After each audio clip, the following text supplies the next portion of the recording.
व्यापकत्वाद ब्रह्म, जो व्यापक है, जो सर्वत्र विराजमान है, उसको शास्त्रों में ब्रह्म कहते हैं। ब्रह्म का अर्थ होता है कि जो व्यापक है उसी का नाम ही ब्रह्म है। ये ब्रह्म शब्द की व्याख्या की गई है।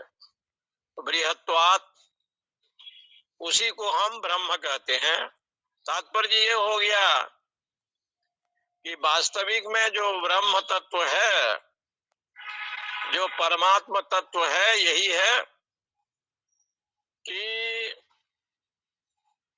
ईश्वर सर्वव्यापक है। उसको आप ब्रह्म के रूप में कहा गया। यम सेवा समुपासते शिव इति ब्रह्मेति वेदांतिनो बोधा बुद्ध इति प्रमाण पटवो बोधा बुद्ध इति प्रमाण पटव करते नैयायिका आहार जैन नित्य शासन रता कर्मेति मीमांसका श्रोयं वांछित फलम विदधातु त्रैलोक्यनाथो हरिहि। जिसको शिव भक्त लोग शंकर कहते हैं, शैव लोग शिव कहते हैं। यम शैवा समुपासते शिव इति ब्रह्मेति वेदांतिनो, और वेदांती लोग जिसको ब्रह्म कहते हैं। गाणपत्य लोग जिसको गणेश कहते हैं। इसी प्रकार से शास्त्र कहता है, वैष्णव लोग जिसको राम कृष्ण कहते हैं, विष्णु कहते हैं। कर्मेति मीमांसका, और मीमांसक जैमिनी इत्यादि जिस ईश्वर को कर्म के रूप में प्रतिपादन करते हैं, यज्ञादि के रूप में प्रतिपादन करते हैं। नैयायिक लोग कर्ता के रूप में प्रतिपादन करते हैं।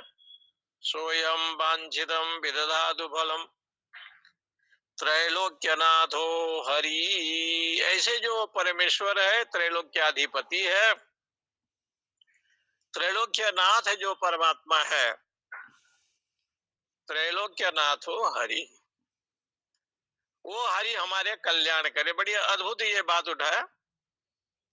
तो देखिए, ब्रह्म सूत्रादि ग्रंथों में ये विवरण आता है ना कि ब्रह्म जिज्ञासा करे। तो ब्रह्म जिज्ञासा क्यों करे? ज्ञातुम इच्छा जिज्ञासा, जानने की इच्छा करे। यहाँ जो संबंध बनाया गया है, षष्ठी तत्पुरुष समास है। ब्रह्मणः जिज्ञासा, ब्रह्म जिज्ञासा। ये बात मैं आपको इसलिए कह रहा हूं कि अभी अभी ये जयंती मनाए ना हरे स्वामी अवधेशानंद जी ने, तो ये बात चली थी। तो बात चली तो ब्रह्म जिज्ञासा जो ब्रह्म सूत्र का है, सूत्र है, अथा तो ब्रह्म जिज्ञासा कह करके जो पढ़ा गया है, जिज्ञासा का तो सीधे सीधे अर्थ है कि जानने की इच्छा करे। ज्ञातुम इच्छा जिज्ञासा, जानने की इच्छा करता है, इसलिए वो जिज्ञासा है। लेकिन वो किसको जानने की इच्छा करे? तो कहा अयम घटः, अयम घटः, घट को जानने की इच्छा करे। तो बोले घट को जानने की इच्छा करे तो क्या जानने की इच्छा करे? घट कहने से आपको क्या मिलेगा? घ अ ट अ। यदि आप व्याकरण के विद्वान हैं, पंडित हैं, तो घट शब्द से घकार, अकार, टकार, अकार, चार शब्द की ये विषय बनेगा। लेकिन शब्द को लेकर के जब आप रहेंगे तो घटः कहने से ये अर्थ का ज्ञान होगा, घ ट अ। लेकिन नैयायिक भाषा में यदि ग्रहण करेंगे, अर्थ होगा कि जो गोल मटोल है उसको घड़ा कहते हैं। कंबु ग्रीवादि मत्वम घटत्वम, ये शब्द का जो है ना अर्थबोध आपको होगा। लेकिन परमात्मा को, भगवान को शब्द से भी बड़ा बताया गया है। शब्द वहां नहीं जाते। यतो वाचो निवर्तन्ते अप्राप्य मनसा सह आनंद ब्राह्मण विद्वान न विभेति कुतश्चन। जहां वाणी लौट आती है, यतो वाचो निवर्तन्ते, वाणी लौट आती, अप्राप्य मनसा सह, जहां मन इंद्रिय बुद्धि का विषय नहीं है। ऐसे क्यों बताया कि हमारा जो मन है, हमारा जो बुद्धि है, हमारा जो विषय है, वो केवल लौकिक जगत में है, पारलौकिक जगत में है, विषय को लेकर के है। इसलिए भगवान यहाँ कहते हैं कि भाई वेद मंत्र है, यतो वाचो निवर्तन्ते, वाणी जहां लौट आती है। वाणी में दो विषय है, एक तो निंदा है, एक प्रशंसा है। ज्ञानी जन न किसी की निंदा करते हैं न प्रशंसा करते हैं। वो जानते हैं कि निंदा तो करने योग्य शरीर का है, शरीर ऐसे निंदनीय है, और शरीर की प्रशंसा होती नहीं है। शरीर की कभी प्रशंसा नहीं होती। शरीर तो हमेशा निंदनीय है, मलमूत्र शरीर है, दुर्गंध शरीर है। लेकिन एक अर्थ में तुलसीदास जी महाराज जी ने लक्ष्मण लाल और सुमित्रा के प्रसंग में शरीर की प्रशंसा की। भगवती सुमित्रा कहती है, लखन तेरा सौभाग्य है कि तुम राम के साथ वन में जा रहे हो और 14 साल रहने का सुअवसर मिलेगा। इसलिए मैं तुम्हें बहुत बहुत धन्यवाद देती हूँ। पुत्रवती जुबती जग सोई, राम भगतु जासु सुत होई, सुनु जननी सोई सुत बड़ भागी, राम चरण बिंद अनुरागी। वो धन्यवाद का पात्र है। सोई जननी, सुनु जननी सोई सुत बड़ भागी, राम चरण बिंद अनुरागी। अभी अभी हम लोग जगन्नाथपुरी गए थे, हमारे साथ बीके शर्मा उनके घर के परिवार के लोग थे। पहुंचे थे कार्तिक महीने में भगवत दर्शन करने के लिए। जगन्नाथ के मंदिर में पैर रखने का जगह नहीं, इतना भयंकर भीड़। लेकिन भगवत दर्शन करने के लिए पहुंचे। सब लोग चाहते हैं कि ठाकुर का दर्शन हो, जगन्नाथ जी का दर्शन हो, वो दिव्य विग्रह का दर्शन हो, श्री कृष्ण बलराम सुभद्रा जी का दर्शन हो। उड़ीसा में मंदिर में देखा, लेकिन वहां जिसको भी देखा सब हाथ को ऊपर किए हैं, हाथ को ऊपर, जय जगन्नाथ करके हाथ को ऊपर करके भगवान जगन्नाथ जी का, कृष्ण का दर्शन हो रहा है। क्योंकि भगवान का नेत्र भी विशाल है, श्री जगन्नाथ भी बड़े विशाल हैं। वो दिव्य रूप है, चैतन्य स्वरूप है, साक्षात द्वारकाधीश प्रकट हुए हैं कृष्ण, इसलिए वो दिव्य स्थान है, ऐसे हमारे शास्त्रों में बताया। तो भगवत दर्शन लोग कर रहा है और दोनों हाथ को ऊपर करके यही अभिव्यक्त कर रहे हैं कि हे प्रभु, हम शरणागति हैं। हमारे मन में, कर्म में, वचन में जो पाप है, जो अपराध है, सारे आप क्षमा करें। आपके चरणों में हम शरणागति हैं, हम प्रपन्न हैं। चरण में जो है ना अभिव्यक्ति कर रहा है वो भक्त,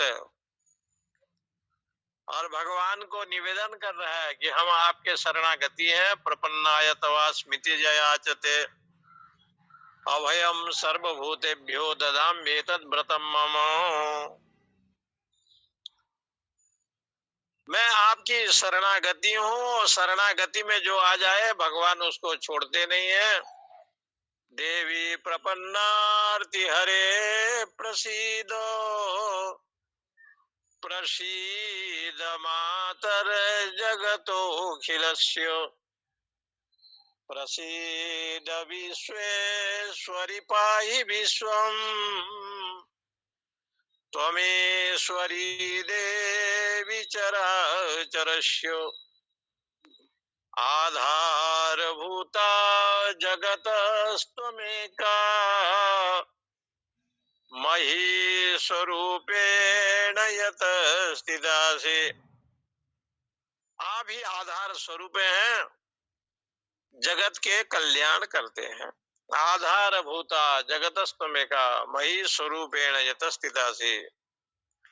आप ही जल हैं। तो देखो, ये मेरे कहने का तात्पर्य ये है कि घट कहने से घ और ट का ज्ञान हुआ,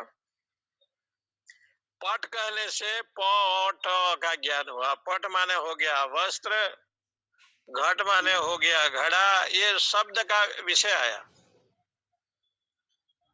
लेकिन वेदांत शब्द को जो है ना प्रतिपादन करने पर भी वेदांत का जो मूल उद्देश्य होता है उपनिषद विद्या का, आत्म विद्या का, उसका जो लक्षित अर्थ है वो ब्रह्म है। अखंड सच्चिदानंद ब्रह्म परमात्मा ही मूल लक्ष्य है। उस मूल लक्ष्य का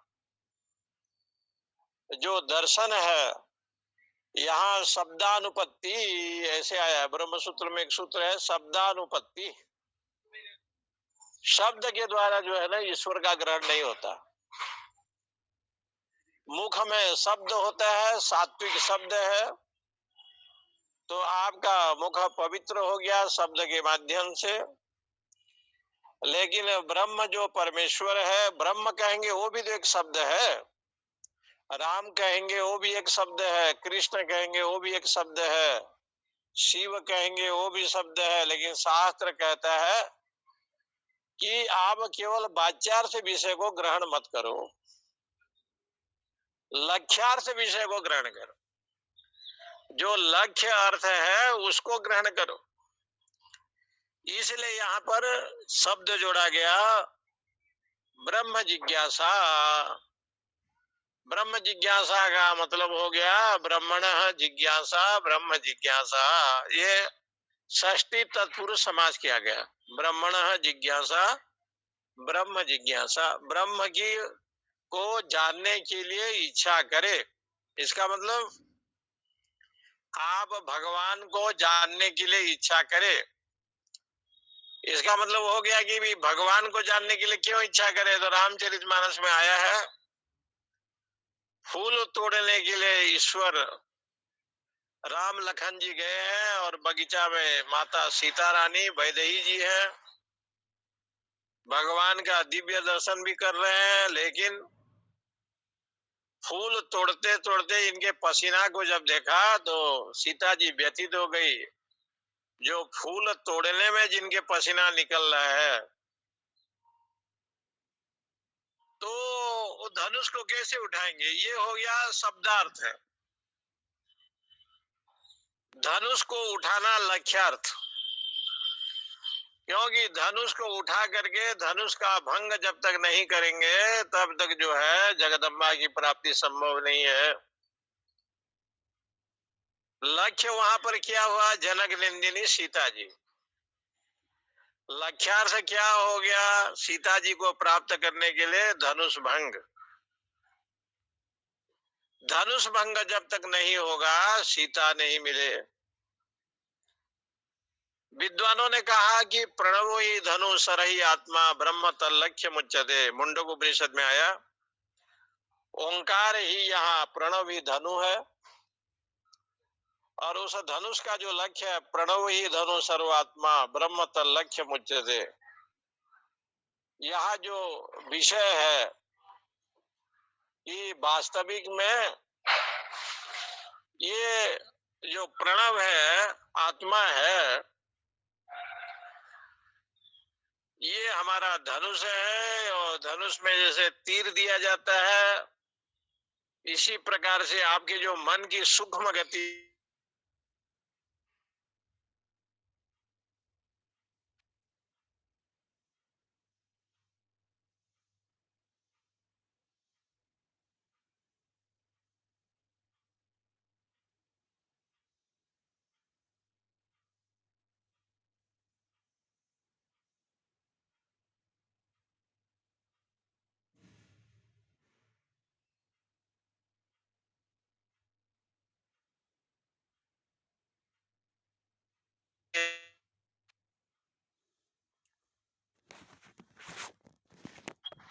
नारायण आवाज नहीं आ रही?